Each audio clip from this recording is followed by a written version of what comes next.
اعوذ باللہ من الشیطان الرجیم، بسم اللہ الرحمن الرحیم۔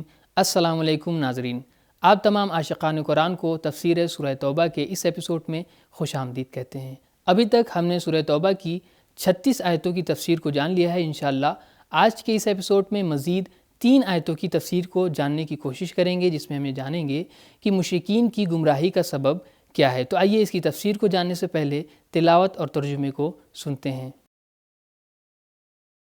کتاب انزلناه الیک مبارک لیدبروا آیاته بسم اللہ الرحمن الرحیم انما النسیء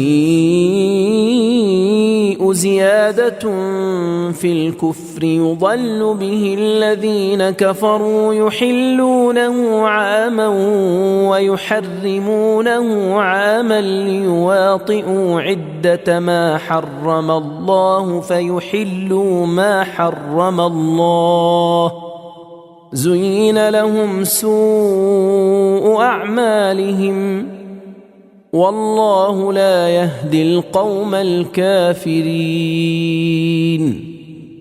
بجز اس کے اور کچھ نہیں کہ تاخیر حرمت والے مہینوں کو دوسرے مہینوں میں تبدیل کرنا کفر کی افزائش کا سبب ہے۔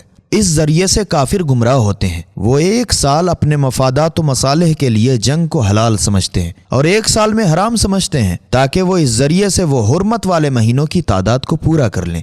اس طرح سے وہ خدا کے حرام کردہ مہینوں کو حلال کر لیتے ہیں۔ ان کی بدعمالیاں ان کی نظر میں خوشنما بنا دی گئی ہیں اور اللہ کافر لوگوں کو ہدایت نہیں کرتا۔ ترجمے کے بعد اب آئیے اس آیت کے نکات پر بات کرتے ہیں۔ النسیو اور نسیہ کا مادہ اشتقاق ایک ہی ہے، اور نسیہ ادھار کو کہا جاتا ہے، یعنی جنس آج لی جائے اور رقم بعد میں ادا کی جائے۔ یہاں اس سے مراد ہے جس مہینے میں جنگ حرام ہے اس مہینے میں جنگ کو جائز کر دیا جائے اور اس کی قضا کے طور پر کسی دوسرے مہینے میں جنگ کو حرام کر دیا جائے۔ کفار کبھی کبھی اپنے خیال میں روشن فکری کا اس طرح سے ثبوت دیتے تھے کہ قانون الہی میں تغیر و تبدل کرتے تھے، اور اس کا طریقہ کار یہ ہوتا تھا کہ جنگ کے دوران اگر حرمت والا مہینہ یا مہینے آ جاتے تو جنگ جاری رکھتے تھے اور اس مہینے کے بجائے کسی اور مہینے کو ماہ حرام قرار دیتے تھے۔ تفسیر نور الثقلین۔ ہم نے آیت کے نقطے کو بیان کر دیا ہے، اب آئیے اس آیت کے پیغام کو بھی جانتے ہیں۔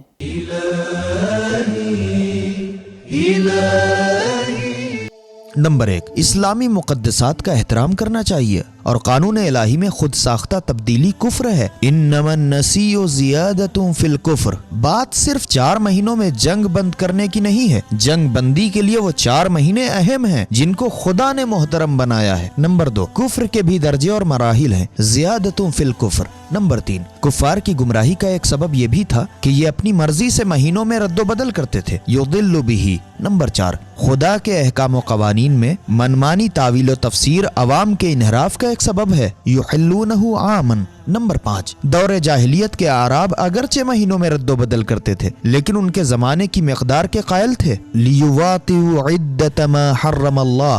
نمبر 6، وہ گنہگار جو اپنے غلط کام کو غلط سمجھتا ہو اس کے ہدایت پانے کا امکان موجود ہے، اور اس کے برعکس جو اپنے برے عمل کو بھی خوشنما سمجھے وہ لائق ہدایت نہیں ہوتا۔ تو یہ تھی آیت نمبر 37 کی تفسیر۔ اب آئیے آیت نمبر 38 کی تفسیر کو جاننے سے پہلے اس کی تلاوت اور ترجمے کو سنتے ہیں۔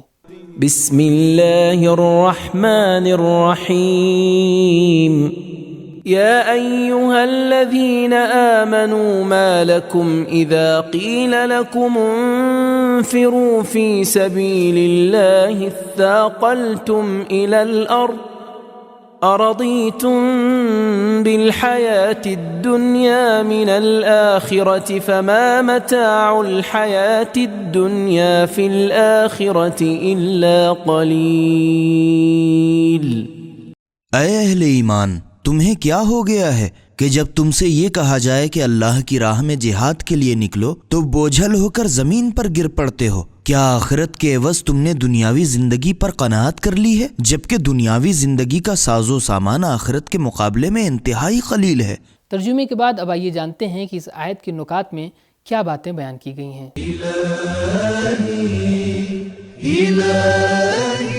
یہ آیات جنگ تبوک کے موقع پر نازل ہوئیں۔ بہت سے افراد نے اس میں شرکت سے سستی کا مظاہرہ کیا تھا اور اس کے لیے مختلف ہیلے بہانوں سے کام لیا تھا، اور لوگ یہ عذر کرنے لگے کہ فاصلہ بہت دور ہے، کیونکہ مدینے سے تبوک 600 کلومیٹر کے فاصلے پر واقع ہے۔ گرمی عروج پر تھی، کھجوروں کی فصل پک کر تیار ہونے کو تھی۔ منافقین نے لوگوں کو بزدل بنانے کے لیے رومی سپاہ کی عظمت و قدرت کی خود ساختہ داستانیں بیان کی تھیں، یعنی یہ آیت راہ خدا میں جہاد کرنے میں سستی کرنے والوں کی تنبیہ کے لیے ہے۔ ان نکات کے بعد اب آئیے آیت کے پیغام پر بھی روشنی ڈالتے ہیں۔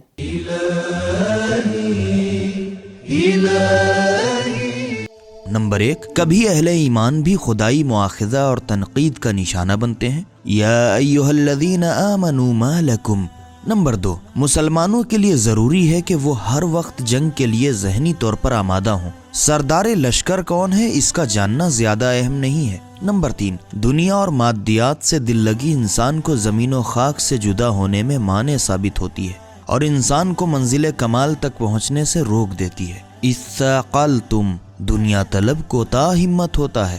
نمبر 4، انسان کا مقام اتنا بلند و بالا ہے کہ اس کے سامنے دنیا ناچیز ہے۔ ارضیتم۔ نمبر 5، میدان جہاد کا رخ وہی کرتا ہے جو آخرت کو دنیا سے بہتر سمجھتا ہے، اور اس کے برعکس جو دنیا کو آخرت پر ترجیح دیتا ہو تو وہ جہاد میں شامل نہیں ہوتا، الا قلیل۔ تو یہ تھی آج کی اس ایپیسوڈ کی 2 آیتوں کی تفسیر۔ اب آئیے آخری آیت کی تفسیر کو جاننے سے پہلے اس کی تلاوت اور ترجمے کو سنتے ہیں۔ بسم اللہ الرحمن الرحیم إلا تنفروا يعذبكم عذابا أليما ويستبدل قوما غيركم ولا تضروه شيئا والله على كل شيء قدير۔ اگر تم میدان جنگ کی طرف نہ چلے تو اللہ تعالیٰ تمہیں دردناک عذاب میں مبتلا کر دے گا اور تمہاری جگہ دوسری قوم کو لے آئے گا، اور تم ترک جہاد سے خدا کو نقصان نہیں پہنچا سکتے، اور اللہ ہر چیز پر قدرت رکھتا ہے۔ ترجمے کے بعد اب آئیے اس آیت کے نکات پر بات کرتے ہیں۔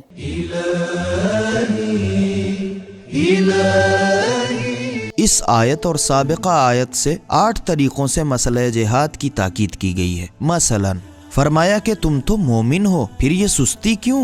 یا ایھا الذین آمنوا ما لکم، سوال کے ساتھ ڈرایا گیا ہے، ما لکم، تمہیں کیا ہوا؟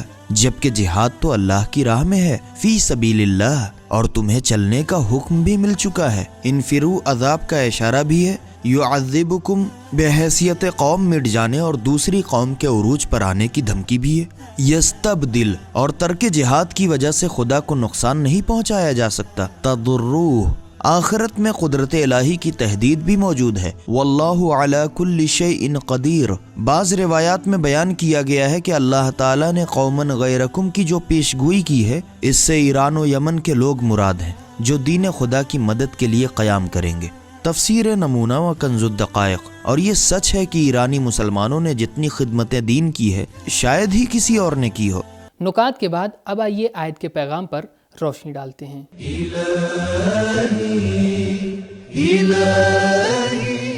نمبر 1، میدان جنگ کو چھوڑنا دنیا کی ذلت اور عذاب کا سبب ہے اور آخرت میں دوزخ کا سبب بھی ہے۔ عذابا علیما ویستبدل قوما غیرکم۔